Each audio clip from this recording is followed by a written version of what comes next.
Hello everyone and welcome to my channel. Myself CA Aditi Sehgal and this is another video for class 12th. The topic which we are going to cover today is cash flow statements. Now mind it, हम A to Z of cash flow statements नहीं पढ़ने वाले हैं.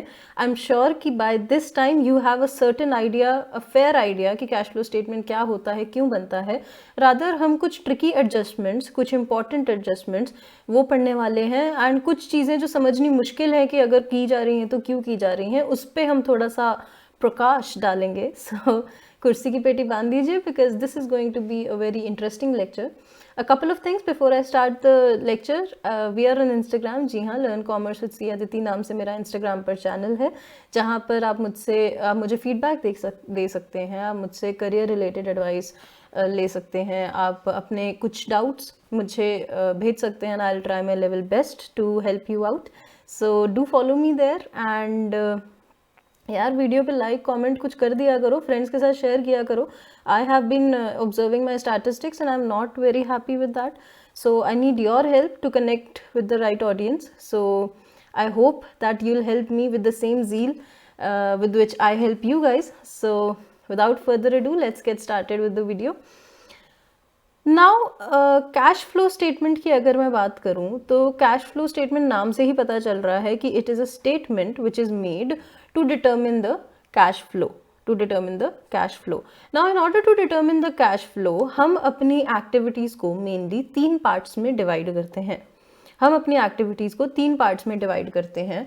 The first one we call operating activities, the second one we call investing activities and the third one we call financing activities. हम बोलते हैं कि enterprise पूरे साल भर में जो भी एक्टिविटीज़ करता है उसको हम तीन पार्ट्स में डिवाइड कर सकते हैं. और ऑपरेटिंग एक्टिविटीज़ या revenue generating activities, principal revenue generating activities, मतलब आपकी सेल परचेज, एम्प्लॉयज़ को वेजेस सैलरी दिया, ये सब ठीक है. आपने फैक्ट्री का कुछ खर्चा किया, या फिर मतलब बेसिकली प्रॉफिट एंड लॉस में जो खर्चे आते हैं उसमें जो कैश जा रहा है, आपकी सेल से जो कैश आ रहा है, परचेजेस में जो कैश जा रहा है, बेसिकली इन सारी चीज़ों में कितना कैश आ जा रहा है, that is determined with cash flow from operating activities. Operating मतलब ऑपरेशंस, कंपनी के ऑपरेशंस. तो प्रिंसिपल ऑपरेशंस क्या है, उससे क्या कैश जनरेट हो रहा है या कितना कैश यूज हो रहा है, ठीक है. Next is investing activities. Investment करना मतलब जब एंटरप्राइज किसी चीज़ में इन्वेस्टमेंट करती है तो एंटरप्राइज किस किस चीज़ में इन्वेस्टमेंट कर सकती है. एक तो फिक्स्ड एसेट्स में इन्वेस्टमेंट कर सकती है, एक किसी और कंपनी की सिक्योरिटीज़ में इन्वेस्टमेंट कर सकती है, ठीक है. कोई ऐसे ही रेंट पे चढ़ाने के लिए बिल्डिंग वगैरह ले सकती है, ठीक है.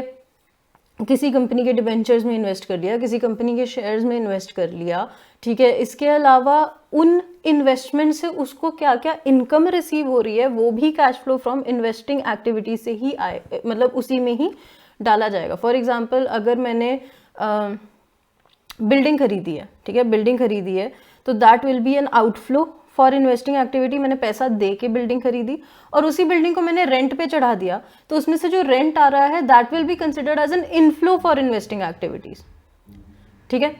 वैसे ही अगर आपने डिबेंचर्स में इन्वेस्ट किया है या किसी कंपनी के शेयर्स में इन्वेस्ट किया है तो उस शेयर का डिविडेंड आ रहा है, आपको रिसीव हो रहा है, तो वो भी इनफ्लो हो जाएगा इन्वेस्टिंग एक्टिविटी का. उस आपने किसी का डिबेंचर खरीदा किसी कंपनी का, उस पर इंटरेस्ट आ रहा है तो वो भी आपका इनफ्लो हो जाएगा इन्वेस्टिंग एक्टिविटी का. तो बेसिकली आप किसी सिक्योरिटी में इन्वेस्ट करते हैं, आप किसी एसेट में इन्वेस्ट करते हैं तो वो आउटफ्लो, ठीक है. और उससे जो कैश जनरेट हो रहा है, जो इंटरेस्ट डिविडेंड आ रहा है, उसका इनफ्लो, ये सारा इन्वेस्टिंग एक्टिविटीज में इंक्लूड किया जाता है. इसके अलावा एक जो बहुत इंपॉर्टेंट और काफ़ी यूज की जाने वाली एडजस्टमेंट है इसमें, that is purchase and sale of fixed assets. उसको कैसे हम अकाउंट फॉर करते हैं उसके बारे में हम पढ़ेंगे. बट जैसे क्योंकि fixed assets are a part of investing activity, right? Fixed assets are a part of investing activity. So if you purchase fixed assets, that will be outflow of cash. If you sell fixed assets, that will be inflow of cash. ठीक है. तो basically आपको ये purchase sale की figure determine करनी होती है to determine कि कितना आउटफ्लो हो रहा है कैश का या कितना इनफ्लो हो रहा है due to investing activities. And the last one is financing activities. Financing activities में वो आती हैं बेसिकली जिससे तुम्हारी इक्विटी मतलब कैपिटल, शेयर कैपिटल, ठीक है, इक्विटी हो गया, प्रेफरेंस हो गया, ठीक है, शेयर कैपिटल चेंज हो रही है, या फिर तुम्हारे बोरोइंग्स चेंज हो रही हैं। बोरोइंग्स मतलब लोन, डिबेंचर एटसेट्रा, ठीक है। मतलब जैसे सपोज अगर तुमने शेयर्स इशू किए तो तुम्हारे पास कैश आएगा, that will be an inflow from financing activities. Basically वो सारी चीजें जो तुम करते हो अपने बिजनेस को फाइनेंस करने के लिए, पैसा कहाँ कहाँ से उठा रहे हो। अब पैसा कहाँ कहाँ से उठाते हैं, पैसा या तो हम शेयर से उठाते हैं, वो इक्विटी शेयर्स भी हो सकते हैं, वो प्रेफरेंस शेयर्स भी हो सकते हैं। पैसा या तो हम बैंक से लोन लेके भी उठा सकते हैं, किसी थर्ड पार्टी से लोन लेके भी उठा सकते हैं, या फिर हम डिबेंचर इशू करके भी पैसा उठा सकते हैं, ठीक है।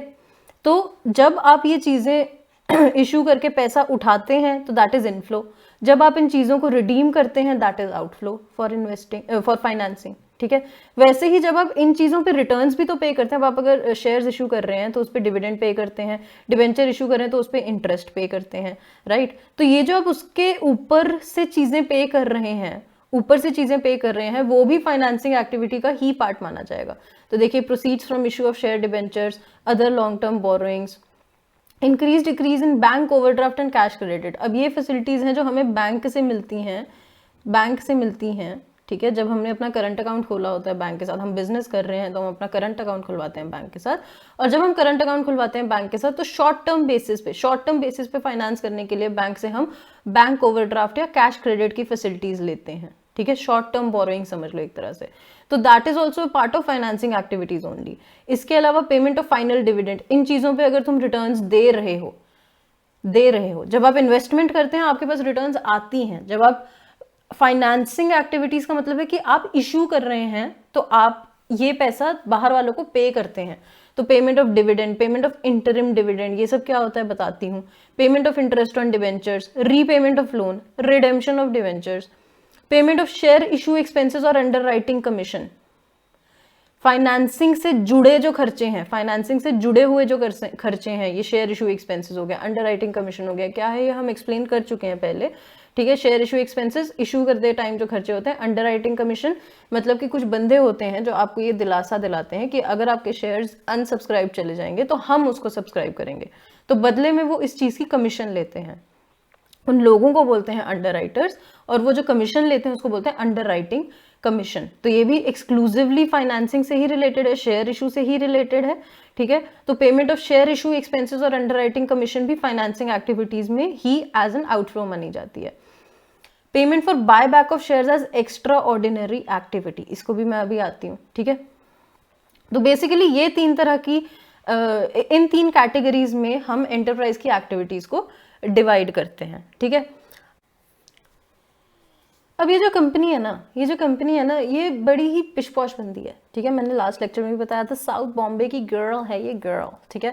शी इज लाइक मेरे स्टैंडर्ड्स इतने हाई हैं तो एक तो मेरी कैश फ्लो डायरेक्ट मेथड से नहीं बनेगी, एक्सक्यूज मी, ठीक है। डायरेक्ट मेथड से मेरी कैश फ्लो नहीं बनेगी, ठीक है। तुम सीधे सेल्स में से परचेजेस और एक्सपेंसेस माइनस करके ऑपरेशंस के वो नहीं निकाल सकते कैश फ्लो। मेरे स्टैंडर्ड्स इतने हाई हैं, मेरे जो तरीका होगा निकालने का वो भी कॉम्प्लिकेटेड होगा, और उतना ही कॉम्प्लिकेटेड होगा जितने मेरे स्टैंडर्ड्स हाई हैं, ठीक है। तो इसको कैश फ्लो को बनाने के लिए हम फॉलो करेंगे इनडायरेक्ट मेथड, ठीक है। तो अब इनडायरेक्ट मेथड में सबसे पहले, ठीक है, cash flow from operating activities निकालते हैं। स्टार्टिंग पॉइंट ही क्या है, net profit before tax and extra ordinary items. लो जी, ऊपर से शुरू ही नहीं करना, बहन ने नीचे से sales, purchases, expenses, other incomes भी आई होंगी बीच में, है ना, डेप्रिसिएशन भी चार्ज हुई होगी, फाइनेंस वाले जो एक्सपेंसेस होते हैं वो भी सारे चार्ज हुए होंगे, है ना। उन सब के बाद कहीं जाके तुम्हारा प्रॉफिट या लॉस निकला होगा। बहन ने बोला तुम स्टार्ट यहाँ से करो और सारी इररेलेवेंट चीज़ों की एडजस्टमेंट करो, पहले सारी इररेलेवेंट चीज़ों की एडजस्टमेंट करो ताकि तुम ऑपरेटिंग प्रॉफिट पे आओ। मतलब वो सिर्फ वो प्रॉफिट पे आओ जो कि ऑपरेटिंग एक्टिविटीज से निकल रहा है। दैट मीन्स कोई भी अदर इनकम है अदर दैन सेल्स, ठीक है, फिर वो gain on sale of fixed assets है, कुछ भी है, उसको तुम्हें माइनस करना पड़ेगा। कोई भी अदर एक्सपेंसेस हैं अदर दैन ये जो ऑपरेशन से रिलेटेड है, अदर दैन ऑपरेशन से रिलेटेड, जैसे loss on sale of fixed assets हो गया, तुम इंटरेस्ट पे कर रहे हो, ठीक है, किसी को, उसको भी तुम ऐड बैक करोगे, ठीक है। तो बेसिकली बोला कि भैया आसानी से नहीं, तुम थल्ले से शुरू करो and work your way upwards towards the operating profit, work your way backwards, actually backwards towards the operating profit, ठीक है। तो starting point is net profit before tax and extraordinary items. अब इसमें दो केसेस हैं, एक तो है आसान वाला केस जहां पर आपको नेट प्रॉफिट बिफोर या आफ्टर टैक्स की वैल्यू दी होगी, that is as per statement of profit and loss, जो कि नॉर्मली नहीं दिया होता पर कभी कभी दिया भी हो सकता है, as per statement of profit and loss. Now this can be before tax, this can be after tax, ठीक है। हमें चाहिए बिफोर टैक्स वाला, so if it is after tax तो you will add back provision for tax made, ठीक है, you will add back provision for tax made and you will deduct the income tax refund received, ठीक है। और अगर statement of PNL वाला profit नहीं होगा तो तुम्हारे पास दिया होगा डिफरेंस, मतलब तुम्हारे पास बेसिकली सरप्लस का ओपनिंग और क्लोजिंग बैलेंस दिया होगा, सरप्लस का ओपनिंग और क्लोजिंग बैलेंस। अगर आपको लास्ट लेक्चर याद है, सरप्लस क्या होता है, profit after all the appropriations, profit after all the appropriations is called surplus. Surplus मतलब एक्स्ट्रा, सरप्लस का मतलब ही एक्स्ट्रा होता है, ठीक है। तो सारी अप्रोप्रिएशंस करने के बाद जो बचा खुचा एक्स्ट्रा प्रॉफिट बच जाता है उसको हम सरप्लस बोलते हैं, ठीक है। तो अगर सारी की सारी अप्रोप्रिएशंस कर दी हैं, मतलब इसमें से कुछ पैसा रिजर्व्स में भी ट्रांसफर हुआ होगा, प्रॉफिट में से कुछ पैसा आपका जो है डिविडेंड एज अ डिविडेंड भी पे हुआ होगा, और उसके बाद जो बचा हुआ होगा वो सरप्लस है। तो पहले इस सरप्लस को तुम प्रॉफिट पे लेके आओगे, नेट प्रॉफिट वाले फिगर पे लेके आओगे। कैसे लेके आओगे, you will have to add back all the transfers made to reserves, you will have to add back dividend payable, you will have to add back any interim dividend paid, ठीक है। And obviously उसमें तुम provision for tax को तो add करोगे क्योंकि before tax वाले net profit पे लेके आना है, ठीक है। And any extra ordinary items if debited to statement of P&L before tax and extra ordinary items. What are extra ordinary items, जो मतलब बहुत सदियों में एक बार होगा, जैसे हर रोज तो गोदाम में आग नहीं लगती, तो हो सकता है किन्हीं 5 सालों में एक बार ये साल था जो तुम्हारे गोदाम में आग लग गई, तो तुम्हारा प्रॉफिट जो सिग्निफिकेंटली अफेक्ट हो गया due to loss of stock by fire. तो ये जो loss of stock by fire है, जिससे तुम्हारा प्रॉफिट सिग्निफिकेंटली अफेक्ट हुआ है, उसको जो है तुम पहले एड बैक करोगे बिफोर, बिकॉज हमारा स्टार्टिंग पॉइंट जो है that is net profit before tax and extra ordinary items. Don't worry, मेरे को पता है तुम्हारे दिमाग में क्या चल रहा है कि भाई नुकसान तो हुआ है ना, पैसे का, स्टॉक का नुकसान तो हुआ है। हाँ बिल्कुल हुआ है, इसीलिए जरा देखो इधर, जब तुम ये सारा ऑपरेटिंग प्रॉफिट का निकाल रहे हो ना, सारा देखो, ये देखो cash flow from operating activities का, जब ये तुम्हारा आ गया, फिर तुमने चलो जो भी आइटम्स एड लेस करी, जो करी, ऑपरेटिंग प्रॉफिट निकला, ये सारा निकला। यहाँ देखो कैश जनरेटेड फ्रॉम ऑपरेशंस में जब तुम आए, यहाँ पर तुम एक्स्ट्रा ऑर्डिनरी आइटम्स को दोबारा से एड लेस कर रहे हो। दैट मीन्स कि इवन इफ ये चीज दोबारा से एडलेस होगी, अगर तुमने यहाँ एड बैक की है तो यहाँ पर डिडक्ट करोगे दोबारा से, और अगर यहाँ डिडक्ट की है तो यहाँ एड बैक करोगे दोबारा से, बट स्टिल क्योंकि तुम्हारा starting point is before tax and extra ordinary items, तो इसीलिए जब तुम स्टार्ट करोगे उस टाइम पे तुम एक्स्ट्रा ऑर्डिनरी आइटम्स की एडजस्टमेंट करोगे, और वो एडजस्टमेंट कैसे करोगे, आपके पास अगर सरप्लस का ओपनिंग क्लोजिंग बैलेंस है तो क्लोजिंग माइनस ओपनिंग निकालोगे, ठीक है, क्लोजिंग माइनस ओपनिंग निकालोगे, ठीक है, और उसमें ऐड बैक करोगे ट्रांसफर टू रिजर्व्स, ये एक अप्रोप्रिएशन हुई, डिविडेंड पेबल ये दूसरी अप्रोप्रिएशन हुई, इंटरिम डिविडेंड अगर पे किया क्या है बताती है, तीसरी अप्रोप्रिएशन हुई, provision for tax made for the current year, और इसमें देखो extra ordinary items if any debited, उसको भी तुम ऐड बैक कर रहे हो, और लेस क्या कर रहे हो, एक्स्ट्रा ऑर्डिनरी आइटम्स जो तुमने क्रेडिट की हैं टू स्टेटमेंट ऑफ पीएनएल, जैसे इनकम दिखाई हो, जैसे कि इंश्योरेंस क्लेम रिसीव्ड हर साल तो नहीं मिलता, एक्स्ट्रा ऑर्डिनरी है, राइट। तो अगर वो क्रेडिट हुआ होगा तो उससे तुम्हारा प्रॉफिट बढ़ा होगा, तो उस प्रॉफिट को नॉर्मल प्रॉफिट पे लेके आओ, normal net profit before tax and extra ordinary items, ठीक है। और refund of tax credited to the statement of P&L, उसको भी तुम डिडक्ट करते हो to arrive at net profit before tax and extra ordinary items. अब ये डिविडेंड पेएबल, इंटरिम डिविडेंड, ये सब क्या है? देखो जी, क्या होता है, आपकी जो शेयर कैपिटल है ना, मतलब बेसिकली आपने जो शेयर्स इशू किए हैं उस पे आप पे करते हो डिविडेंड अगर आपके पास प्रॉफिट्स होते हैं, राइट? इतना तो हमें पता है, ठीक है। अब ये डिविडेंड का प्रोसीजर क्या होता है? देखो, जो ये डिविडेंड मिलने किसको हैं? ये डिविडेंड मिलने हैं शेयर होल्डर्स को, right? Shareholders are also known as owners of the company. क्यों? क्योंकि कंपनी में पैसा तो शेयर होल्डर्स ने ही लगाया है, ठीक है। बोर्ड ऑफ डायरेक्टर्स जो होते हैं कंपनी के, बोर्ड ऑफ डायरेक्टर्स जो होते हैं वो एक हिसाब से कंपनी को मैनेज कर रहे होते हैं, ठीक है, मैनेज कर रहे होते हैं कंपनी को। तो क्या होता है, डिविडेंड का प्रोसीजर क्या होता है कि सबसे पहले ये डिविडेंड प्रपोज किया जाता है, मतलब कि जो बोर्ड ऑफ डायरेक्टर्स हैं वो एक अमाउंट डिसाइड करते हैं कि हाँ इस साल हमें इतना डिविडेंड देना चाहिए। They propose this dividend, they propose this dividend, this is known as proposed dividend, ठीक है। जैसे 1 अप्रैल से 31 मार्च तुम्हारा साल माना जाता है, ठीक है। बेसिकली होता क्या है कि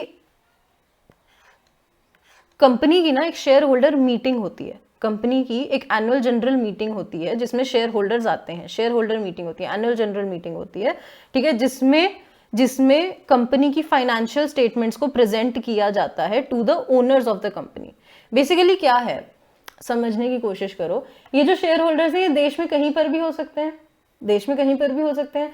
कंपनी ने तो 31 मार्च तक अपने अकाउंट्स बनाने ही हैं, ठीक है, तो बोर्ड ऑफ डायरेक्टर्स जो हैं वो अकाउंट्स बनाते हैं, सब करते हैं, फाइनेंशियल स्टेटमेंट्स बनाते हैं, ठीक है। उसके बाद क्योंकि असली ओनर्स कंपनी के ये हैं, इट इज वेरी इंपॉर्टेंट कि ये जो फाइनेंशियल स्टेटमेंट्स बनी हुई हैं ये इनके द्वारा अप्रूव कराई जाए। और ये अप्रूव कैसे कराई जाती है? एक मीटिंग होती है, एनुअल जनरल मीटिंग, जिसमें ये सारी चीजें अप्रूव कराई जाती हैं। ये हमारी बैलेंस शीट है इस बार, ये हमारा पीएनएल है, ये हमारी डायरेक्टर्स रिपोर्ट है, ये हमारी बोर्ड रिपोर्ट है, ऐसे अलग अलग रिपोर्ट्स, अलग अलग स्टेटमेंट्स इनसे अप्रूव कराई जाती है, इनको दिखाई जाती है कि भैया ये देखो ये है, ठीक है। तो ऐसे ही क्या होता है, बोर्ड ऑफ डायरेक्टर्स ने जो डिविडेंड डिसाइड किया होता है वो तब तक मतलब फाइनल नहीं कर सकते जब तक शेयर होल्डर्स उसको अप्रूव ना कर दें। It is all contingent upon share holders का अप्रूवल। जब तक डिविडेंड अप्रूव नहीं होगा वो डिविडेंड फाइनल नहीं होगा, और जब तक वो डिविडेंड फाइनल नहीं होगा वो डिविडेंड पे नहीं होगा, ठीक है। ये मैं बात कर रही हूं अभी फाइनल वाले डिविडेंड की। एक होता है इंटरिम डिविडेंड। इंटरिम डिविडेंड होता है जो साल के बीच में ऐसे ही पे कर देते हैं, साल के बीच में पे कर देते हैं, बट वो होता है कि डिक्लेयर करने के विदिन 7 डेज पे करना होता है, डिक्लेयर करने के विदिन 7 डेज पे करना होता है। वो कंपनी की अपनी खुद की मर्जी होती है। बट ये जो फाइनल वाला डिविडेंड होता है, ये डिक्लेयर होने के बाद पहले शेयर होल्डर्स को प्रपोज किया जाएगा, तो इसको प्रपोज्ड डिविडेंड बोलते हैं। फिर जब शेयर होल्डर्स इसको अप्रूव करेंगे तो ये फाइनल डिविडेंड बनेगा, और वो डिविडेंड फिर शेयर होल्डर्स को पे किया जाएगा, ठीक है। तो जो इंटरिम डिविडेंड साल के बीच का डिविडेंड, ठीक है। तो ये जो साल के बीच का डिविडेंड है ये तो ठीक है, इसको तो तुम्हारा अगर क्वेश्चन बोलेगा इंटरिम डिविडेंड पेड तो तुमने दिखाना है, ठीक है, कि हाँ it has been paid, it has to be shown as an outflow. But अगर क्वेश्चन बोल रहा है प्रपोज्ड डिविडेंड, तो बेसिकली होता क्या है, हम अज्यूम क्या करते हैं, जैसे 2 साल की फिगर्स हैं सपोज, ठीक है, this is 31 March 2019, this is 31 मार्च 2020, ठीक है। अब मोस्टली ये जो एजीएम होती है ना, एनुअल जनरल मीटिंग, ये कंडक्ट होती है आपकी अराउंड सितंबर, ठीक है, सितंबर अक्टूबर, ठीक है। तो बेसिकली बुक्स बंद होने के बाद 31 मार्च को आपकी अकाउंटिंग खत्म हो जाती है ना, उसके बंद होने के बाद ये कन्वीन की जाती है। तो 31 मार्च को आपने डिविडेंड प्रपोज तो कर दिया, पर ये फाइनल होगा तो फाइनल तो होगा ये 31 मार्च के बाद जब ये अप्रूव हो जाएगा। तो ये अप्रूव हो रहा है अगले साल, अगले साल मतलब जैसे फर्स्ट, अगर 31 मार्च 2019 का डिविडेंड है तो वो कहीं जाके 1 सितंबर 2019 या 1 अक्टूबर 2019 को अप्रूव हो रहा है। ठीक है, तो पिछले साल का प्रपोज्ड डिविडेंड बेसिकली इस पीरियड में पे होगा, अगले साल के पीरियड में। समझ आ रहा है कि 1 अप्रैल 2018 से 31 मार्च 2019 के बीच का जो प्रपोज्ड डिविडेंड है उसके लिए एजीएम कंडक्ट होगी अराउंड 1 सितंबर 2019 को या 1 अक्टूबर 2019 को, और ये अप्रूव होने के बाद पे होगा। दैट मीन्स पिछले साल का डिविडेंड इस साल पे होगा। ठीक है, तो अगर तो आपका जो क्वेश्चन है और कोई इंफॉर्मेशन नहीं दे रहा तो हम क्या अज्यूम करते हैं कि जो डिविडेंड, प्रपोज्ड डिविडेंड पिछले साल का दिया होगा क्वेश्चन में, उसको हम मानेंगे कि वो इस साल पे हुआ है, और इस साल को जो प्रपोज्ड डिविडेंड हुआ दिया होगा उसकी अभी तक कोई अप्रूवल नहीं हुई है। दैट मीन्स वो पे नहीं हुआ होगा, वो पे नहीं हुआ होगा।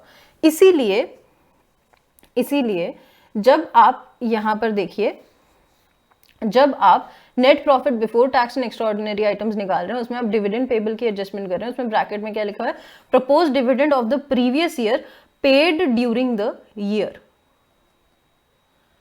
ठीक है, कि मतलब प्रीवियस ईयर का जो प्रपोज्ड डिविडेंड था, प्रीवियस ईयर का जो प्रपोज्ड डिविडेंड था जिसको इस साल में पे किया होगा, तो इस साल में जो डिविडेंड गया होगा वो सरप्लस से ही गया होगा, राइट। अप्रोप्रिएशन तो हुई होगी डिविडेंड के लिए, पर ये डिविडेंड एक्चुअली में है कौन सा, जो पिछले साल प्रपोज किया होगा, जो इस साल अप्रूव हुआ।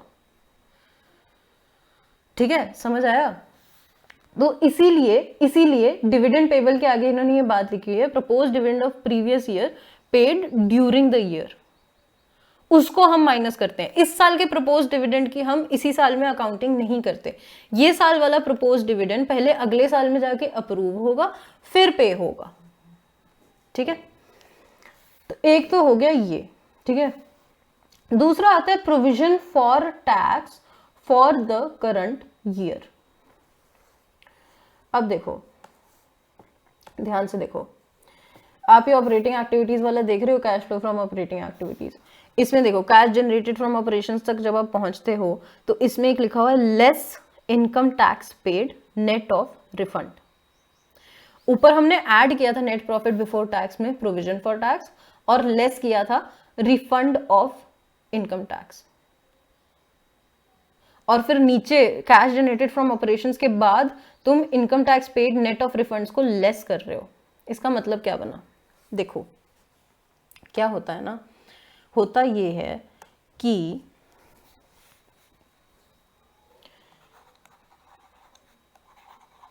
प्रोविजन फॉर टैक्स 1 अप्रैल से 31 मार्च के बीच में आपने जो है अपना ऑपरेशंस चलाए, धंधा किया। ठीक है, आपका आया प्रॉफिट। ठीक है, आपका प्रॉफिट आ गया, और उस प्रॉफिट पे आपने बनाया provision for tax made during the current year. पर होता क्या है, जो टैक्सेशन के रूल्स हैं that are governed by income tax act.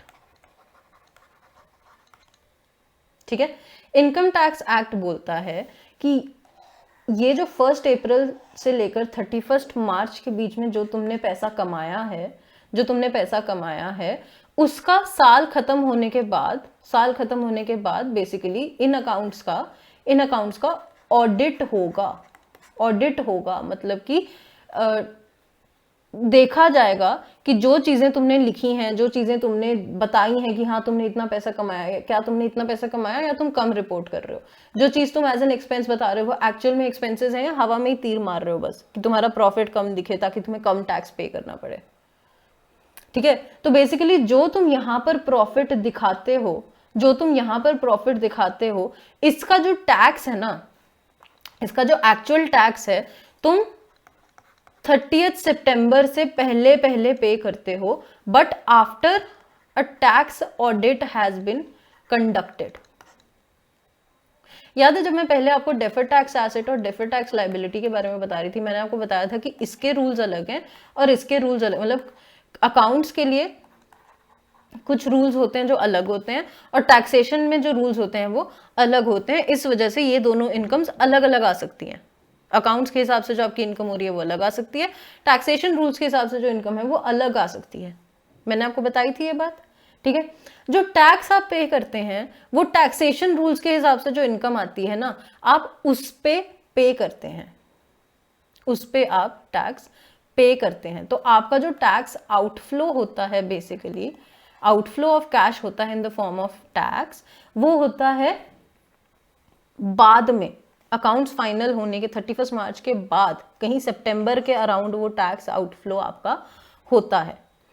But जो आपके अकाउंट्स में आप प्रोविजन बनाते हैं टैक्स की, बेसिकली आपका जो नेट प्रॉफिट, अकाउंट्स वाला जो नेट प्रॉफिट जो आपका अफेक्ट होता है, वो अफेक्ट होता है provision for tax made during the current year में।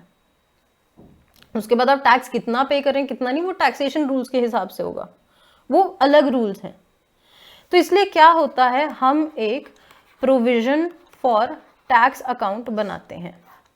नॉर्मली क्या अज्यूम किया जाता है, अगर क्वेश्चन और कोई इन्फॉर्मेशन नहीं दे रहा तो नॉर्मली ये अज्यूम किया जाता है कि जैसे ये 31 मार्च 2019 है, ये 31 मार्च 2020 है, तो अगर क्वेश्चन और कुछ नहीं बोल रहा, सिर्फ यहाँ पर प्रोविजन फॉर टैक्स की 2 फिगर्स दे रहा है, सपोज यहाँ पर 50,000, यहाँ पर 40,000, तो हम ये अज्यूम करते हैं कि इस साल मतलब 31 मार्च 2020 की हम कैश फ्लो बना रहे हैं, तो हम ये अज्यूम करेंगे कि ये वाला 40,000 की जो फिगर है इसको हमने इस साल पे कर दिया होगा, कि ये जो प्रोविजन हमने पिछले साल बनाया था, टैक्सेशन रूल्स के हिसाब से भी इतना ही बना होगा और इतना हमने इस साल पे कर दिया होगा, ठीक है। तो इस बार कैश का जो आउटफ्लो हुआ है वो हुआ है ये 40,000, पर हमारे प्रॉफिट्स को हमने जिस अमाउंट से कम किया है, नेट प्रॉफिट आफ्टर टैक्स जो हमने बताया है, वो हमने 50,000 को कंसिडर करने के बाद बताया है। मतलब कि कहने का मतलब ये है कि अगर मैं बात करूं, आपका opening provision is 40,000 and closing provision is 50,000 और कुछ नहीं बोल रहा क्वेश्चन, तो व्हाट वी अज्यूम कि बाय बैंक जो हमने इस साल पे किया होगा दैट इज 40,000 पिछले साल वाला, और जो इस साल हमने प्रोविजन एक्चुअली बनाया होगा through statement of P&L, that is this year का provision for tax, that is 50,000। ये तो है आम जिंदगी, जहां सिर्फ ओपनिंग और क्लोजिंग बैलेंस ऑफ प्रोविजन दिया है। तो क्या अज्यूम करेंगे, पिछले साल वाला जो बैलेंस है that is income tax paid, this is the actual outflow, and ये वाला जो इस साल वाला प्रोविजन है that is provision for income tax made, जो बेसिकली स्टेटमेंट ऑफ P&L में हमने डेबिट किया था नेट प्रॉफिट बिफोर टैक्स निकालने के लिए, जिसको हमें ऐड बैक करना पड़ेगा।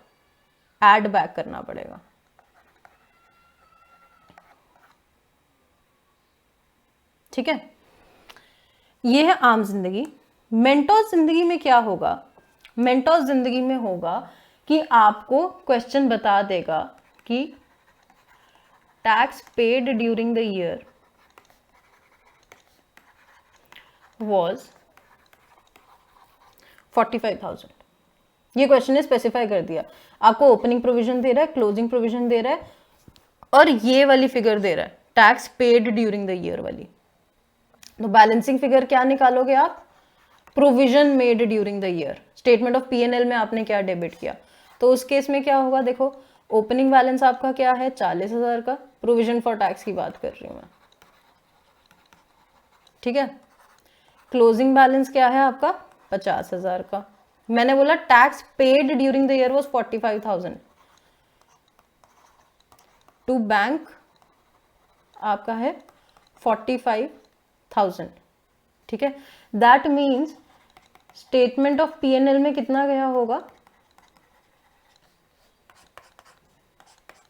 55,000, and this is your balancing figure. That means इस साल आपने प्रोविजन इतना क्रिएट किया इतना क्रिएट किया और 45,000 वाज द अमाउंट जो आपने एज एन इनकम टैक्स पे किया। तो ये जो आपने प्रोविजन क्रिएट किया इसका इफेक्ट आप देते हैं ये यहाँ पर net profit before tax and extraordinary items निकालते टाइम, जब आप provision for tax for the current year को ऐड बैक करते हैं। क्यों? क्योंकि इस साल के स्टेटमेंट ऑफ पीएनएल में जब आपने सारा कुछ किया, रेवेन्यू फ्रॉम ऑपरेशंस, उसमें से एक्सपेंसेस माइनस किए, आपका आया नेट प्रॉफिट बिफोर टैक्स, उसमें से आपने टैक्स जो माइनस किया, वो जो टैक्स माइनस किया आपने, वो यही चीज माइनस की होगी और हमें पहुंचना है यहां पर। तो provision for tax for the current year जो है आप करोगे एड बैक।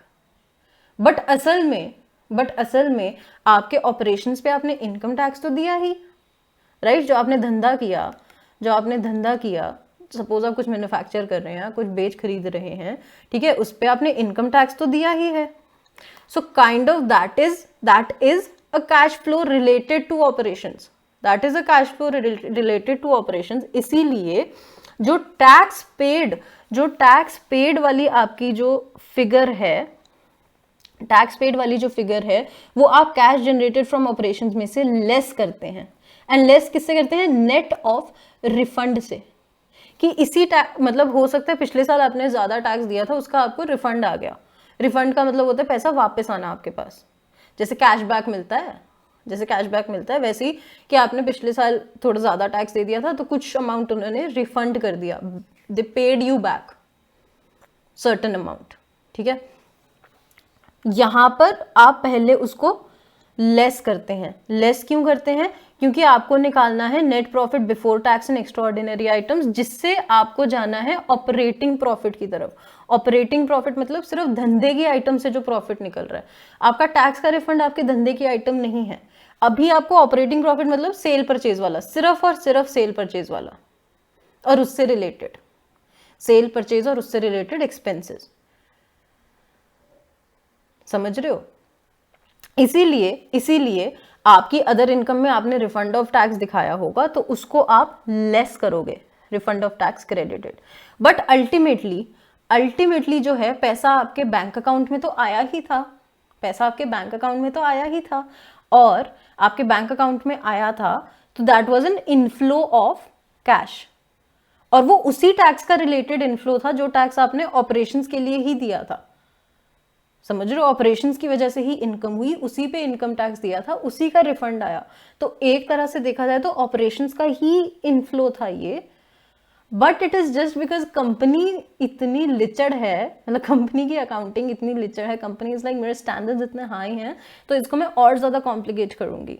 तो पहले तुम सिर्फ और सिर्फ ऑपरेटिंग प्रॉफिट निकाल लोगे, ठीक है, और उसके बाद एंड में जब आप कैश जनरेटेड फ्रॉम ऑपरेशंस तक पहुंच जाओगे तो आप उसमें एडजस्टमेंट करोगे। पहले इनकम टैक्स जो आपने पे किया था उसको करो माइनस, क्योंकि अल्टीमेटली रिलेटेड टू ऑपरेशंस ही है, पर नेट ऑफ रिफंड करो। दैट मींस अगर आपका इनकम टैक्स पेड वाज 45,000, मैंने बताया, सपोज आपको 5,000 का रिफंड आया, तो आप अल्टीमेटली लेस जो करोगे net of refund, that is 40,000 he less करोगे एज इनकम टैक्स पेड। 40,000 ही लेस करोगे। दूसरी भाषा में बोलूं तो सारा का सारा इनकम टैक्स पेड लेस करो और रिफंड को ऐड करो, या तो सिर्फ 40,000 लेस करो या 45,000 लेस करो और 5,000 ऐड करो, but this would be just adding an additional step, right? तो उन्होंने सीधे बोल दिया less income tax paid net of refund. समझ रहे हो? ठीक है, तो ये होगी आपकी इनकम टैक्स की क्या कहते हैं, एडजस्टमेंट, प्रोविजन फॉर टैक्स और डिविडेंड वाला, ठीक है। तो इनकम टैक्स पेड लेस किया, cash flow from before extra ordinary items निकला, फिर एक्स्ट्रा ऑर्डिनरी आइटम्स जो आपने ऊपर एडजस्ट की थी उसको फिर से आप नीचे एडजस्ट करोगे, क्योंकि देखो अल्टीमेटली उससे कैश फ्लो अफेक्ट तो हुआ ही है। It is just because company इतनी पिशपॉश है, इतनी लिचड़ है, शी इज लाइक कि नहीं, पहले तुम ऑपरेटिंग प्रॉफिट निकालो, सब करो, और उसके बाद इन सारी चीजों को इफेक्ट दो, और जो एंड में रिजल्ट बनेगा that is cash flow from और यूज्ड इन ऑपरेटिंग एक्टिविटीज। समझ आया? तो बेसिकली अब फॉर्मेट क्या है, आप सरप्लस या उस फिगर से आप यहां तक पहुंच गए, net profit before tax and extraordinary items, फिर आपने करनी है adjustment for non cash and non operating items, adjustment for non cash and non operating items. Basically जो कैश में नहीं है या फिर जिनका जो ऑपरेशन से रिलेटेड नहीं है, जैसे कि डिप्रिसिएशन कैश में नहीं है, जैसे कि goodwill, patents, trademark, amortised, amortised basically intangible assets की डिप्रिसिएशन, ठीक है। इंटरेस्ट ऑन बैंक ओवरड्राफ्ट या cash credit, bank overdraft cash credit मैंने क्या बोला था, फाइनेंसिंग एक्टिविटीज का पार्ट है, फाइनेंसिंग एक्टिविटीज का पार्ट है, तो उस पर जो इंटरेस्ट भी होगा अगर वो यहाँ पर प्रॉफिट निकालने के लिए स्टेटमेंट ऑफ पीएनएल में तो हमने उसको एज एन एक्सपेंस डाला होगा, ठीक है, एक्सपेंस ऑन फाइनेंसिंग एक्टिविटीज, है ना, तो वो वाला जो एक्सपेंस है उसको हम ऐड बैक करेंगे, interest on borrowings add back करेंगे, क्यों, क्योंकि ये भी फाइनेंसिंग एक्टिविटी वाला है। Writing of of underwriting commission और शेयर इशू एक्सपेंसेस, अब ये जो अंडरराइटिंग कमीशन और शेयर इशू एक्सपेंसेस है सिक्योरिटीज प्रीमियम रिजर्व से भी हो सकते हैं राइट ऑफ और पीएनएल से भी हो सकते हैं, तो अगर पीएनएल से हो रहे हैं राइट ऑफ तो उनको ऐड बैक करना है, क्यों, क्योंकि ऑपरेटिंग का पार्ट नहीं है, मैंने क्या बोला था, फाइनेंसिंग का पार्ट है।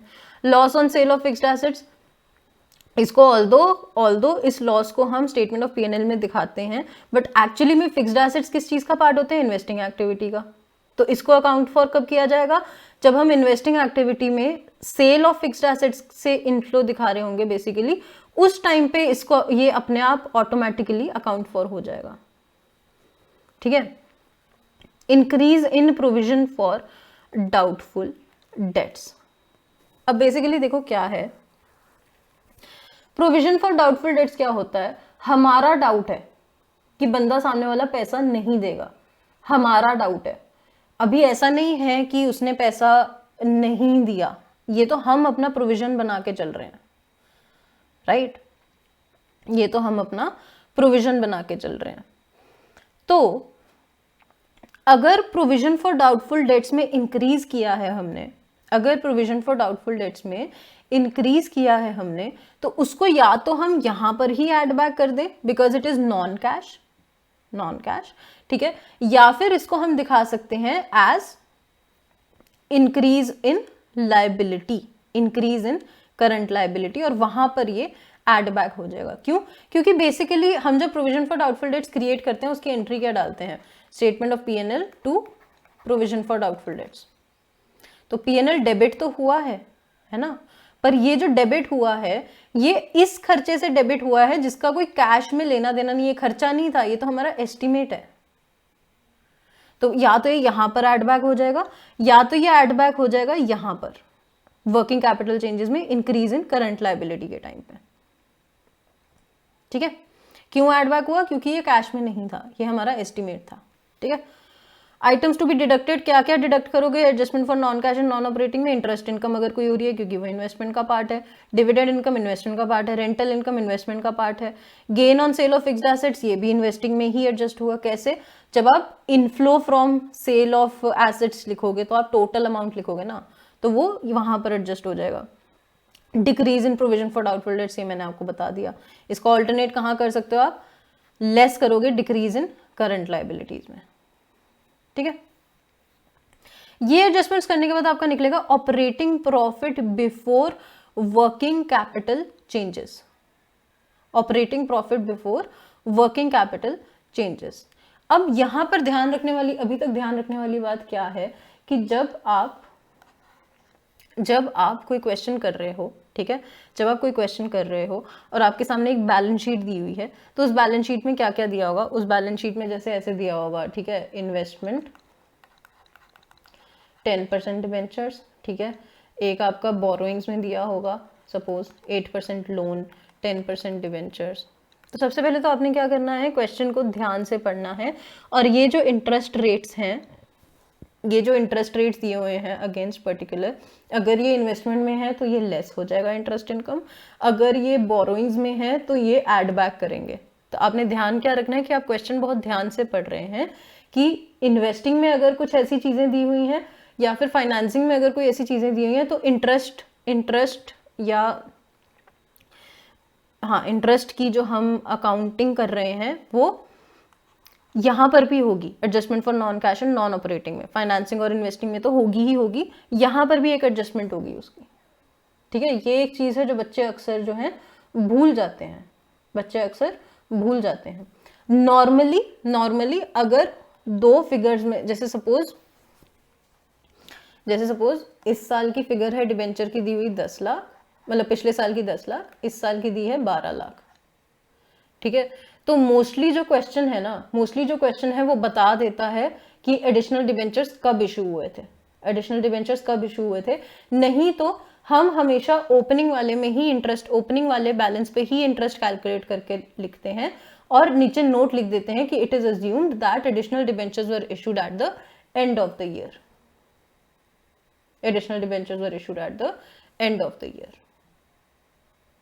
ठीक है, ओके। वैसे ही अगर आपने इंटरेस्ट क्या कहते हैं पे करना है किसी चीज पे, सपोज यहाँ पर 12 की जगह 8 हो गया, तो भी हम नीचे ऐसे 10 लाख पे ही कैलकुलेट करेंगे, नीचे लिख देंगे debentures were redeemed at the, it is assumed that debentures were redeemed eight the end of the year, ठीक है।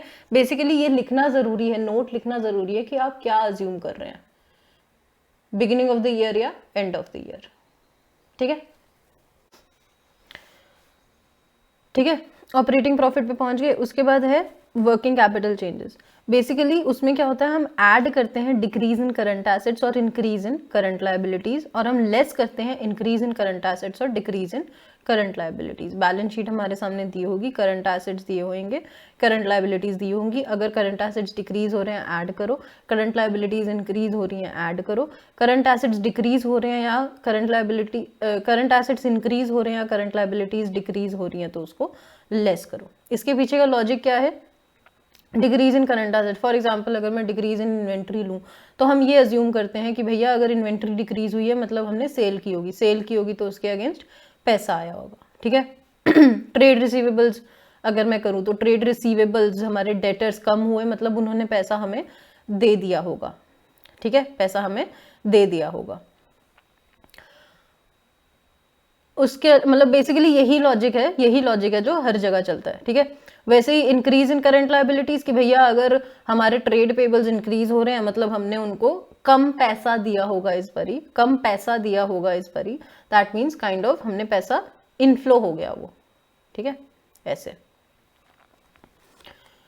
तो ये सब करके वर्किंग कैपिटल चेंजेस करके आपके पास आता है कैश जनरेटेड फ्रॉम ऑपरेशंस। फिर मैंने उससे बताया आपको इनकम टैक्स पेड लेस करना होता है if it is related to operations, ठीक है। और फिर आएगा cash flow before extraordinary items. फिर जो ऊपर आपने एक्स्ट्राऑर्डिनरी आइटम्स एडजस्ट की थी उसको दोबारा से रिवर्स कर दो, मतलब सपोज अगर आपने loss of stock by fire add back किया था तो उसको आप लेस करोगे, इंश्योरेंस क्लेम रिसीव्ड को लेस किया था तो उसको ऐड करोगे नीचे। क्यों? क्योंकि हुई तो है एक्स्ट्राऑर्डिनरी आइटम्स ना, कैश तो अफेक्ट हुआ ही है इससे।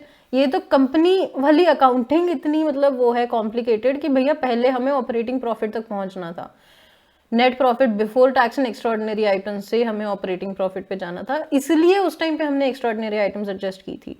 But that does not deny the fact कि ये हुआ नहीं, ये हुआ और इससे कैश फ्लो भी अफेक्ट हुआ, तो उसको हम इफेक्ट देंगे और लास्ट में जो अमाउंट निकलेगा उसको बोलेंगे कैश फ्लो फ्रॉम और यूज्ड इन ऑपरेटिंग एक्टिविटीज। मतलब ये जो फाइनल फिगर आएगी, this can be positive, this can be negative. If it is positive it means net में इनफ्लो हुआ, if it is negative that means outflow of cash था, ठीक है।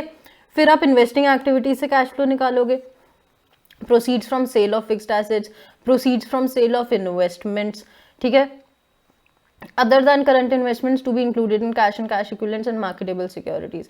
अब बेसिकली क्या होता है, मार्केटेबल सिक्योरिटीज या करंट इन्वेस्टमेंट्स जो हैं उनको हम कैश एंड कैश इक्विवेलेंट्स का पार्ट मानते हैं। क्यों? क्योंकि these are highly liquid investments, ठीक है। तो इनको हम कैश एंड कैश इक्विवेलेंट्स का ही पार्ट मानते हैं, कैश इक्विवेलेंट्स। बेसिकली कैश तो कैश ही हुआ, कैश इक्विवेलेंट्स क्या हुआ, जो कैश में बहुत जल्दी कन्वर्ट किया जा सकता है। तो ये जो करंट इन्वेस्टमेंट्स हैं उनको हम कैश इक्विवेलेंट्स का पार्ट मानते हैं। तो अगर ये करंट इन्वेस्टमेंट्स हैं तो वो इन्वेस्टिंग एक्टिविटीज में नहीं आती, तो उसको हम as a movement in cash and cash equivalents मानते हैं, ठीक है। फिर वो कैश फ्लो का पार्ट नहीं बनता ऐसे। फिर उसका जो ओपनिंग बैलेंस होगा उसको हम opening cash and cash equivalents में इंक्लूड करते हैं, और जो क्लोजिंग बैलेंस होगा उसको closing cash and cash equivalents में इंक्लूड करेंगे, ठीक है। Investments other than current investment जो मतलब नॉन करंट इन्वेस्टमेंट्स, उनकी प्रोसीड्स फ्रॉम सेल जो है that will be a inflow for investing activities. Proceeds from sale of intangible assets, ठीक है, मतलब बेसिकली सेल ऑफ एसेट्स से जो पैसा आ रहा है वो इनफ्लो हो जाएगा। Interest and dividend received for non financial companies only. Obviously financial companies के लिए ये तो ऑपरेटिंग एक्टिविटीज का पार्ट होएगा। नॉन फाइनेंशियल कंपनीज जिनके लिए ये, जिन्होंने इन्वेस्टमेंट की है तो उस पर अगर इंटरेस्ट आ रहा है, डिविडेंड आ रहा है, वो इन्वेस्टिंग एक्टिविटीज का इनफ्लो हो जाएगा। रेंट रिसीव्ड, एक इन्वेस्टमेंट पर्पसेस के लिए प्रॉपर्टी खरीदी थी जिसको रेंट पे चढ़ा दिया तो उसका रेंट आ रहा है, that is also an inflow from investing.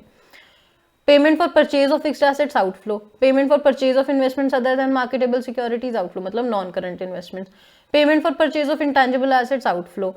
Extra ordinary items, for example insurance claim on machinery against fire, कोई मशीन जल गई थी। बेसिकली क्या है, ये जो एक्स्ट्राऑर्डिनरी आइटम्स हैं ऑपरेटिंग एक्टिविटीज की अलग हो सकती है, इन्वेस्टिंग एक्टिविटीज की अलग हो सकती है, फाइनेंसिंग एक्टिविटीज की अलग हो सकती है। For example insurance claim on stock, ये आपका आ जाएगा ऑपरेटिंग एक्टिविटीज का पार्ट। क्यों? क्योंकि इन्वेंट्री जो है ऑपरेटिंग एक्टिविटीज से रिलेटेड है। Insurance claim on machinery, machine आपकी फिक्स्ड एसेट्स है, इन्वेस्टिंग का पार्ट है, तो इसके अगेंस्ट जो एक्स्ट्राऑर्डिनरी आइटम है वो इन्वेस्टिंग एक्टिविटीज हो जाएगी, ठीक है। तो बेसिकली यहाँ पर तो आप सारी एक्स्ट्राऑर्डिनरी आइटम्स की एडजस्टमेंट करोगे, पर उसके बाद जब आप उसको दोबारा से रिवर्स करोगे तो आप एक्टिविटीज में डिवाइड कर करके रिवर्स करोगे। यहाँ पर तो सारी एक्स्ट्राऑर्डिनरी आइटम्स आएंगी, यहाँ पर सारी एक्स्ट्राऑर्डिनरी आइटम्स आएंगी जब आप प्रॉफिट को नेट प्रॉफिट पे लेके आ रहे हो, मतलब स्टेटमेंट ऑफ सरप्लस वाले बैलेंस को जब आप net profit before tax and extraordinary items पे लेके आ रहे हो, उस टाइम पे सारी एक्स्ट्राऑर्डिनरी आइटम्स इधर आएंगी। बट उसके बाद जब उसको रिवर्स करना होगा तो ऑपरेटिंग वाली ऑपरेटिंग में जाएगी, इन्वेस्टिंग वाली इन्वेस्टिंग में जाएगी, फाइनेंसिंग वाली फाइनेंसिंग में जाएगी, ठीक है। फिर आपका निकल जाएगा कैश फ्लो फ्रॉम और यूज्ड इन इन्वेस्टिंग एक्टिविटीज। फिर अगला आपका फाइनेंसिंग एक्टिविटीज, इसमें क्या क्या आ जाएगा, proceeds from issue sale of debentures, other long term borrowings, bank overdraft या कैश क्रेडिट। अगर उसका इंक्रीज हो रहा है तो मतलब इनफ्लो, डिक्रीज हो रहा है मतलब आउटफ्लो, ठीक है। Payment of final dividend, dividend pay कर रहे हैं, हाँ जी।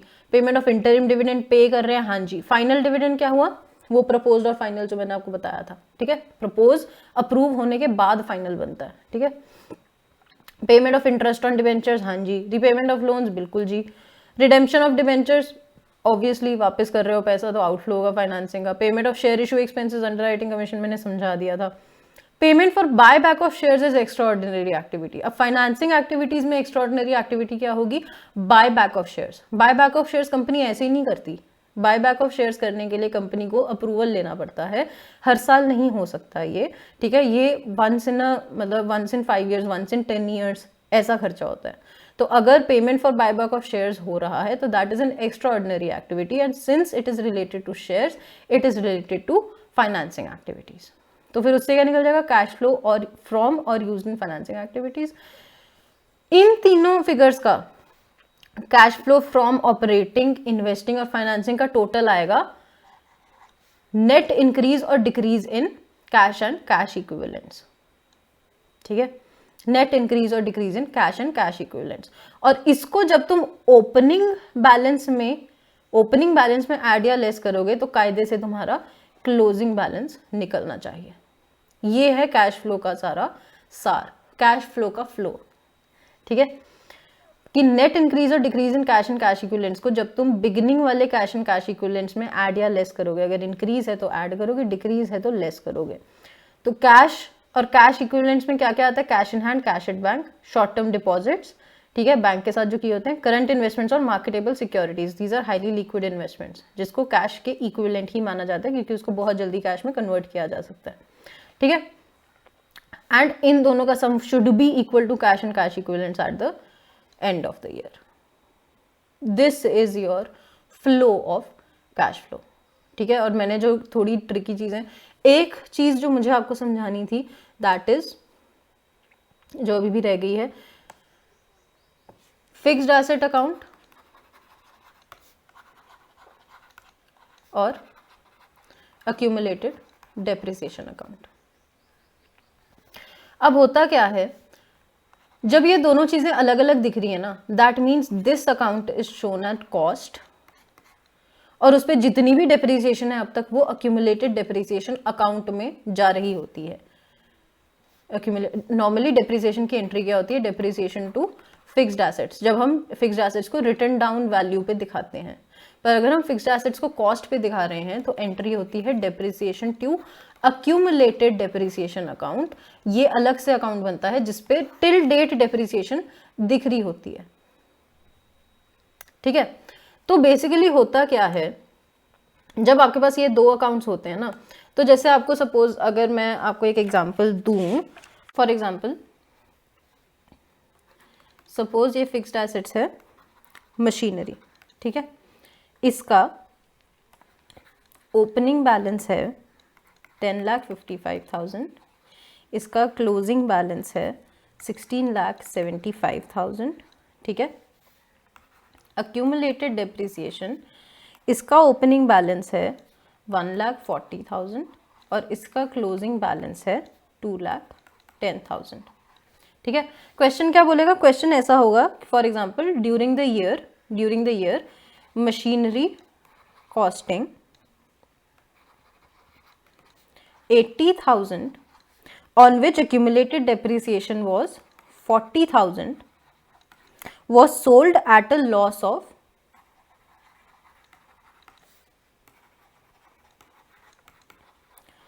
10,000, ठीक है, ऐसे दिया होगा। अब बेसिकली इस सारी इंफॉर्मेशन से तुम्हें फिक्स्ड एसेट्स परचेज्ड की फिगर भी निकालनी है, फिक्स्ड एसेट्स सोल्ड की फिगर भी निकालनी है, depreciation charge during the year की फिगर भी निकालनी है, ठीक है। लॉस की तो फिगर चलो दी ही हुई है, ठीक है। तो बेसिकली ये सारी फिगर्स आपको इस इंफॉर्मेशन से निकालनी है। तो कैसे निकलेगी, ये देखो, सबसे पहले हम बनाएंगे फिक्स्ड एसेट अकाउंट,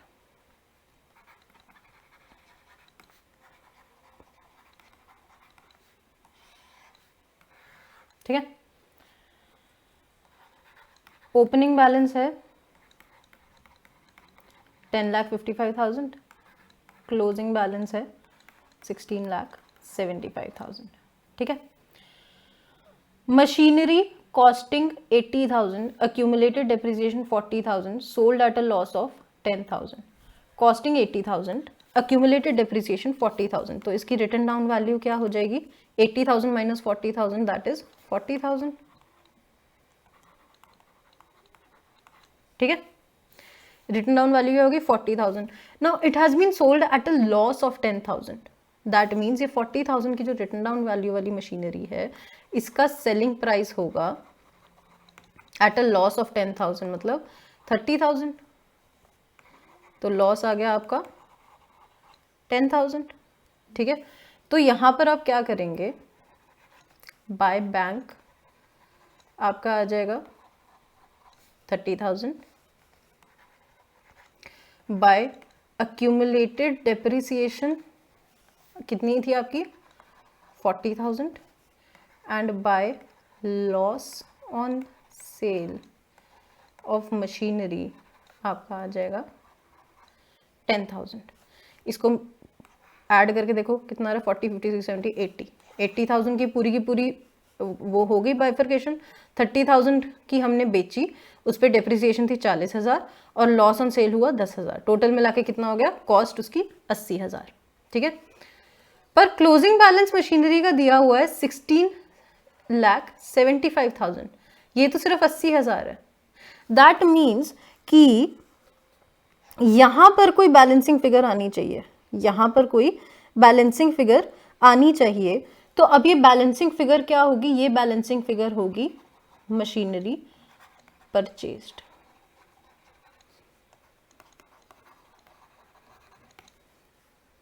ठीक है। तो अब ये निकाल लो कितना हो गया, 80,000 इसमें ऐड करोगे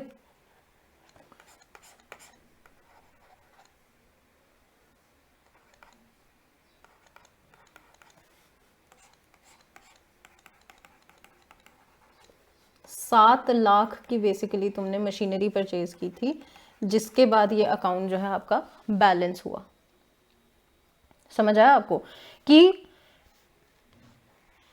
इस वाले स्टेटमेंट को इफेक्ट देके, इस वाले स्टेटमेंट को अकाउंट में इफेक्ट देके जो बैलेंसिंग फिगर बच रही है, that balancing figure will be purchase of machinery and that will be an outflow for investing activity. ये जो है 30,000 that is inflow for investing activity. ठीक है, ये जो loss on sale of machinery 10,000 है, इसको हम वहां इफेक्ट देंगे नॉन कैश नॉन ऑपरेटिंग में, एड बैक करेंगे। ठीक है, पर आपको एक और चीज देखनी है कि भैया डिप्रिसिएशन पूरे साल में कितनी चार्ज हुई है, वो भी तो हमें चाहिए होती है नॉन कैश नॉन ऑपरेटिंग में, राइट। डिप्रिसिएशन पूरे साल में कितनी चार्ज हुई, तो उसके लिए तुम बनाओगे अक्यूमुलेटेड डिप्रिसिएशन अकाउंट। तो ये क्योंकि क्रेडिट अकाउंट होगा तो by balance brought down credit side में आएगा। ओपनिंग बैलेंस ये है आपका 1,40,000, क्लोजिंग बैलेंस है इसका 2,10,000। ठीक है, इसमें से कुछ अमाउंट हमने फिक्स्ड एसेट अकाउंट में ट्रांसफर किया था क्योंकि वो मशीन हमने बेच दी थी, अदरवाइज सारी की सारी डेप्रिसिएशन अक्यूमुलेटेड डेप्रिसिएशन अकाउंट में रहती है। पर कुछ अमाउंट हमने फिक्स्ड एसेट अकाउंट में ट्रांसफर किया था, क्यों? क्योंकि वो मशीनरी का अस्तित्व जा रहा था हमारी बुक्स से। तो 40,000 की accumulated depreciation fixed asset account में ट्रांसफर हुई। ठीक है, तो यहां जो बैलेंसिंग फिगर आएगी that will B depreciation for the year, depreciation for the year. ठीक है, तो ये कितनी आ जाएगी 1,10,000, और ये कहां दिखाई जाएगी, नॉन कैश नॉन ऑपरेटिंग में एड बैक की जाएगी। ठीक है, एक क्वेश्चन देख लेते हैं फटाफट। This is illustration 59 on page number 5.79। ठीक है, from the following balance sheet cash flow statement बनानी है। ठीक है, तो सबसे पहले आपने ये देखना है कि लॉन्ग टर्म बोरोइंग्स, जैसे यहाँ पर लॉन्ग टर्म बोरोइंग्स दी हैं। ठीक है, लॉन्ग टर्म बोरोइंग्स में लोन या डिबेंचर जो भी हो सकता है। ठीक है, तो यहाँ पर लॉन्ग टर्म बोरोइंग्स में है 9% डिबेंचर, 9% डिबेंचर, तो मतलब इस पे इंटरेस्ट जा रहा होगा। तो पेंसिल से यहाँ पर ना इंटरेस्ट लिख दो ताकि आपको याद रहे कि इसकी एडजस्टमेंट करनी है for non cash non operating. ठीक है, share capital reserves and surplus, short term provision, short term provision में प्रोविजन फॉर टैक्स। लो जी, प्रोविजन फॉर टैक्स अकाउंट बनाना पड़ेगा।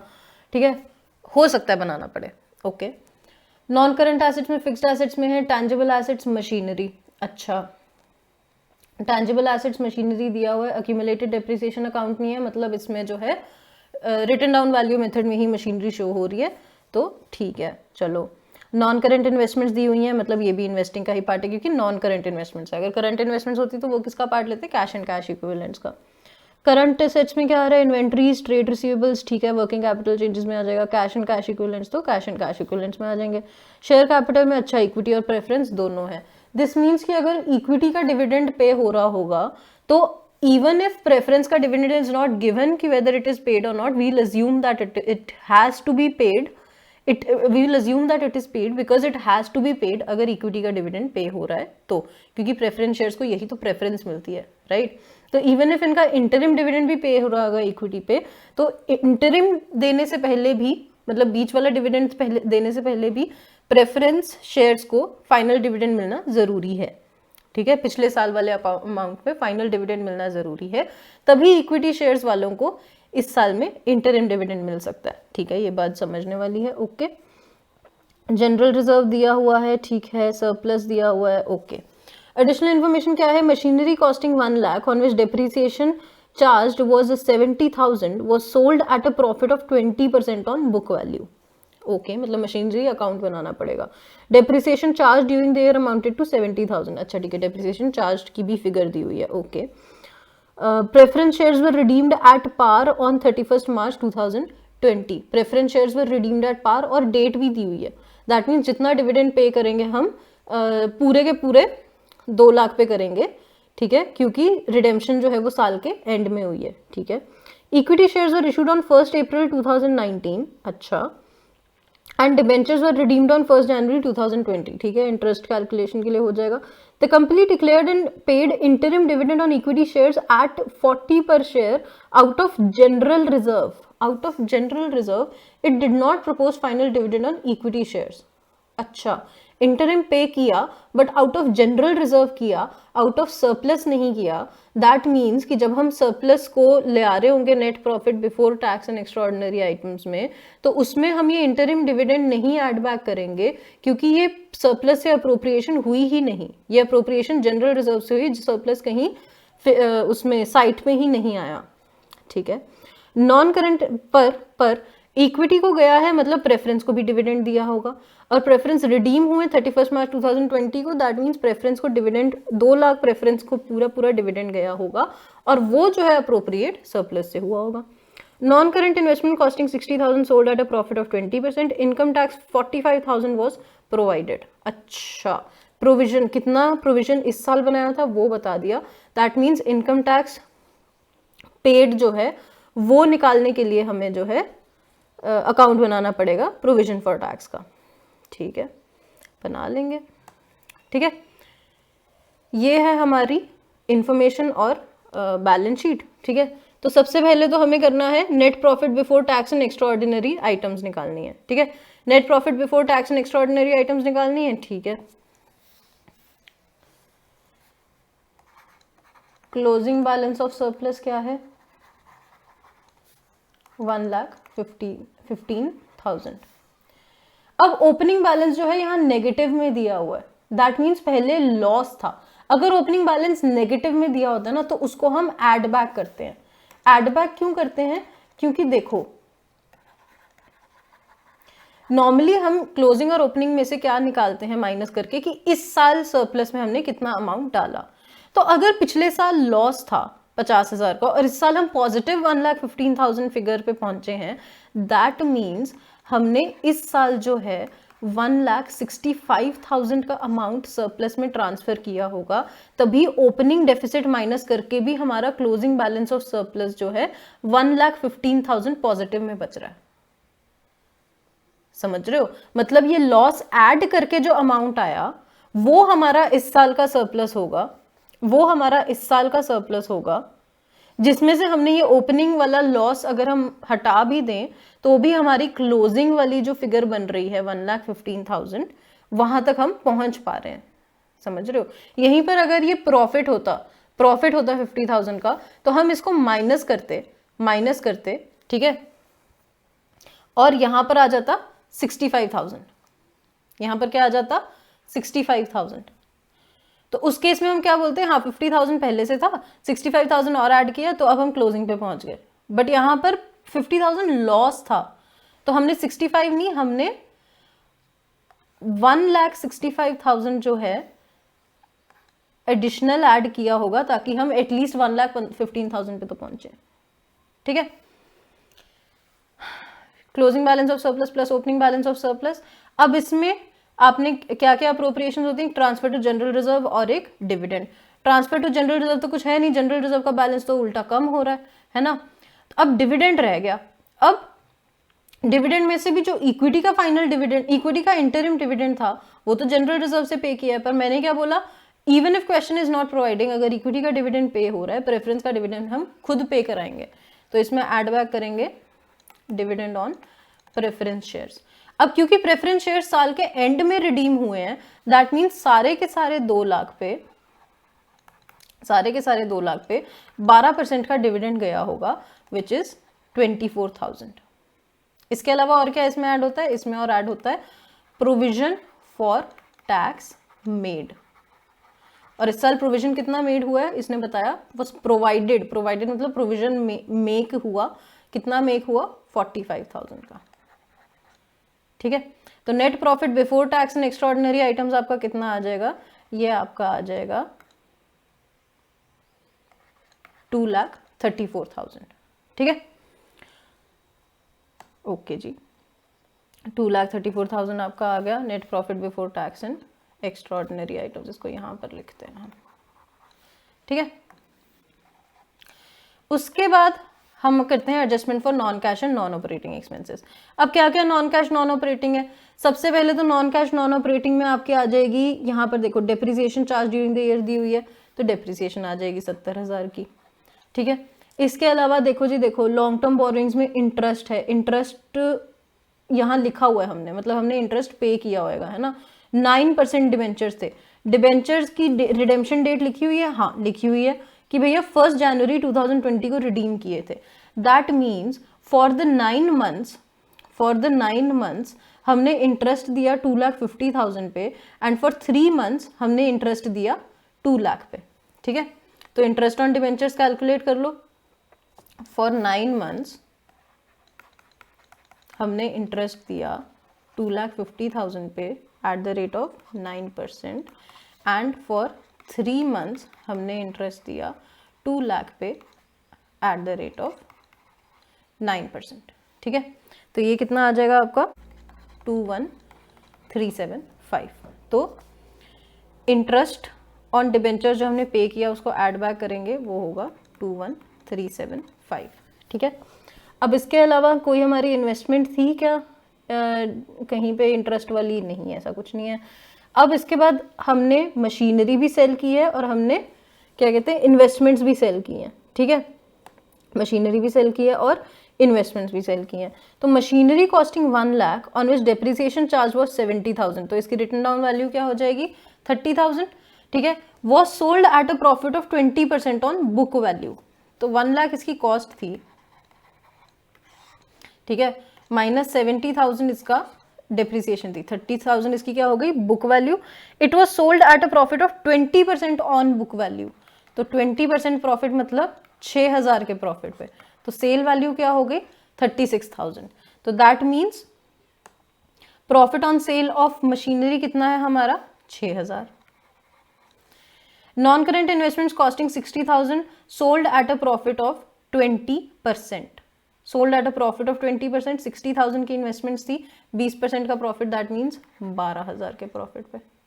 ठीक है, तो इन सब का टोटल निकालो। Operating profit before working capital changes ये आ जाएगा आपका 307,375। मैं टोटल करने में टाइम वेस्ट नहीं करूंगी, ठीक है, पर आपको तो भैया करना पड़ेगा। उसके बाद है operating profit before working capital changes. देखो जी, ट्रेड रिसीवेबल्स तो हमारे बढ़ रहे हैं, इन्वेंट्रीज हमारी घट रही हैं, और कोई करंट लाइबिलिटीज तो है ही नहीं, तो decrease in inventory, decrease in current assets हमारा ऐड हो जाएगा, 50,000 has to be added, and trade receivables हमारे बढ़ रहे हैं, इंक्रीज इन करंट एसेट्स, तो this has to be subtracted. तो ये आ गया हमारा 20,000। तो कैश जनरेटेड फ्रॉम ऑपरेशंस है हमारा 327,375। ठीक है, अब इनकम टैक्स पेड निकालना है हमें, इनकम टैक्स पेड निकालना है। तो देखो, प्रोविजन फॉर टैक्स की हमारे पास फिगर्स दी हुई हैं, और प्रोविजन जो इस साल हमने बनाया वो दिया हुआ है। ठीक है, तो उससे हमारे पास टैक्स पेड की फिगर हम निकाल सकते हैं, बिल्कुल निकाल सकते हैं। प्रोविजन फॉर टैक्स अकाउंट बना लो,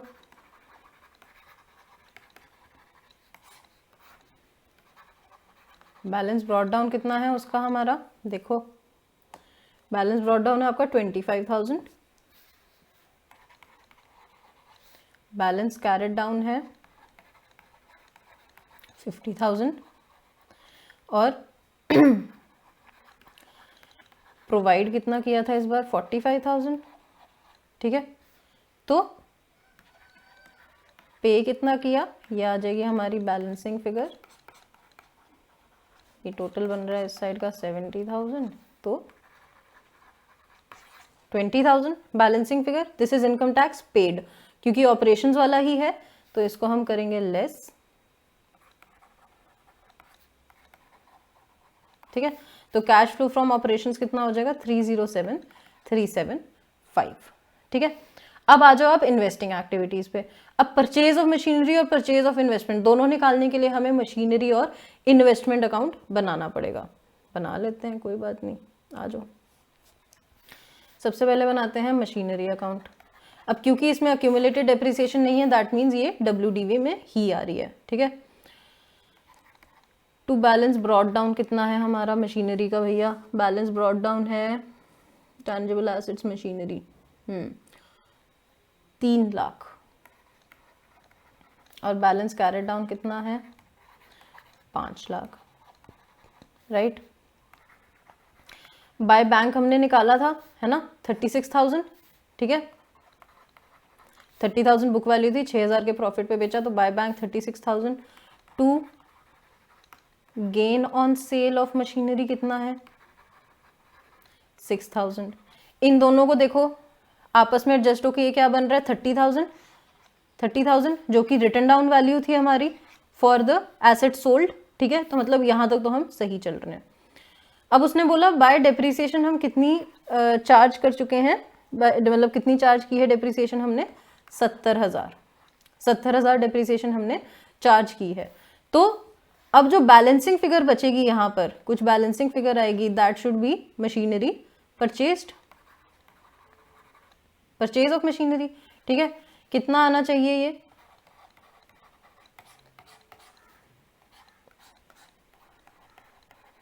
ये आएगा आपका 3 लाख। ठीक है, 3 लाख बैलेंसिंग फिगर आ गया, और ये बैलेंसिंग फिगर क्या है परचेज ऑफ मशीनरी। तो इसको आप लिख देंगे इन्वेस्टिंग एक्टिविटीज में, परचेज ऑफ मशीनरी में है आपका 3 लाख, ये है आउटफ्लो तो नेगेटिव में आएगा, और सेल ऑफ मशीनरी में आपकी आएगी 36,000। इसमें गेन और सेल अलग से नहीं, गेन ऑन सेल अलग से नहीं लिखेंगे क्योंकि गेन का amount is included in the sale proceeds. Okay, वैसे ही परचेज और सेल ऑफ इन्वेस्टमेंट्स निकालना है क्योंकि नॉन करंट इन्वेस्टमेंट्स भी दी हुई हैं इसमें, तो ठीक है वो भी निकाल लेते हैं। अगर मैं नॉन करंट इन्वेस्टमेंट्स की बात करूं तो इसका ओपनिंग बैलेंस कितना है नॉन करंट इन्वेस्टमेंट्स का दिया हुआ है हमारे पास 1,40,000, और इसका कैरी डाउन कितना दिया है हमारे पास 2 लाख। ठीक है, बाय बैंक हमारे पास कितना दिया हुआ है, सेल कितना किया हमने, costing 60,000 were sold at a profit of 20%। तो 60,000 पे 20% का प्रॉफिट दैट मीन्स 72,000। तो बाय बैंक हमारे पास आया 72,000, और टू गेन ऑन सेल हमारे पास आया 12,000। दैट मीन्स अब जो बैलेंसिंग फिगर बच गई, देखो गेन और बैंक वाले को अगर आप वो करोगे आपस में देखोगे तो ये कितना बन रहा है 60,000। That was the cost of non current investments, मतलब वो अकाउंट फॉर होगी। दैट मीन्स अब जो बाकी बचेगा that is solely your purchase of investment. तो निकाल लो कितना आएगा ये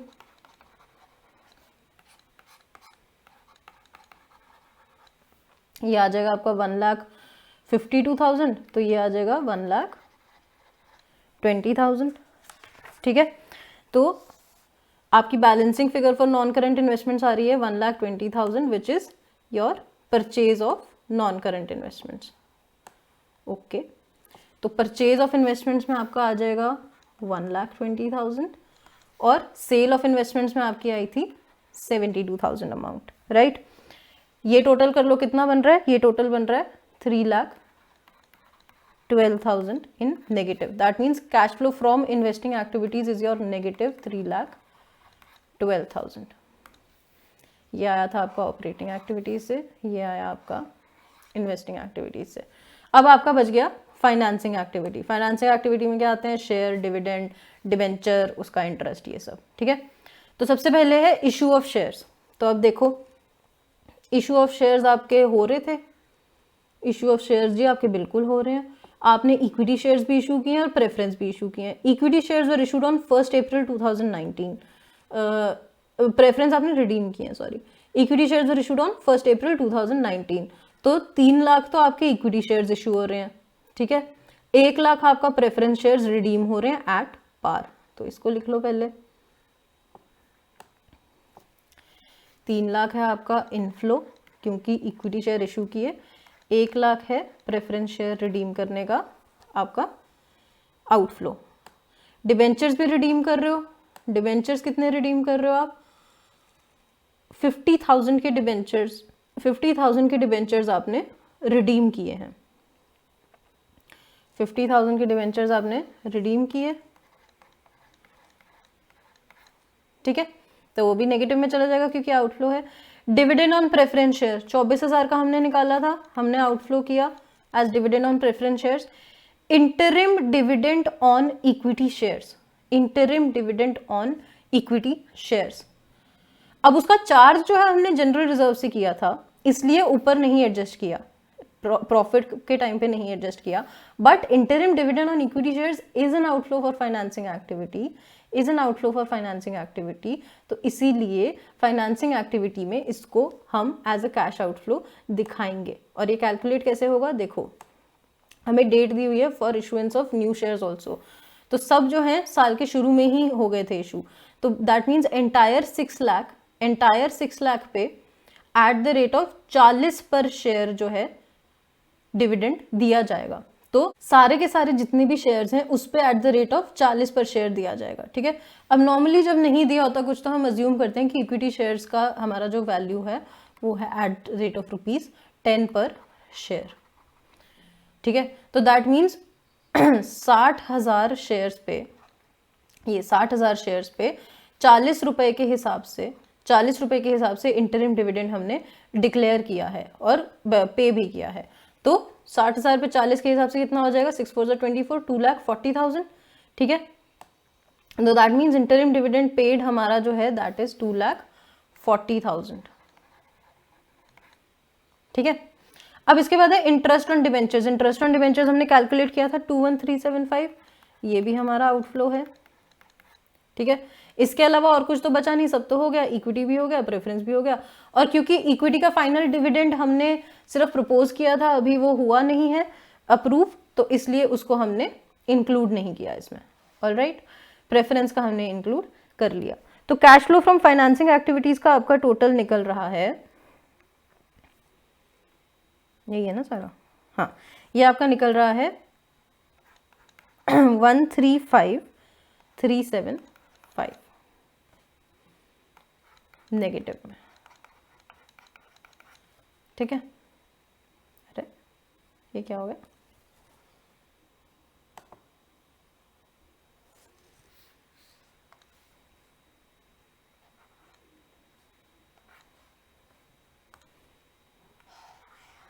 ठीक है। अब आप निकालोगे net increase decrease in cash and cash equivalents, that is this, मतलब 135,375 नेगेटिव वाला प्लस 312,000 नेगेटिव वाला प्लस 307,375 पॉजिटिव वाला। तो इन तीनों को जब आप मतलब करोगे आपस में एडलेस, तो उसकी आपकी नेट फिगर आ जाएगी 1,40,000 नेगेटिव में as cash used, net increase और decrease in cash and cash equivalents. This is net decrease in cash and cash equivalents. Opening cash and cash equivalents आपके पास क्या दिए हुए हैं बैलेंस शीट में, देखो ओपनिंग हमारे पास दिए हुए हैं 3,10,000, ठीक है।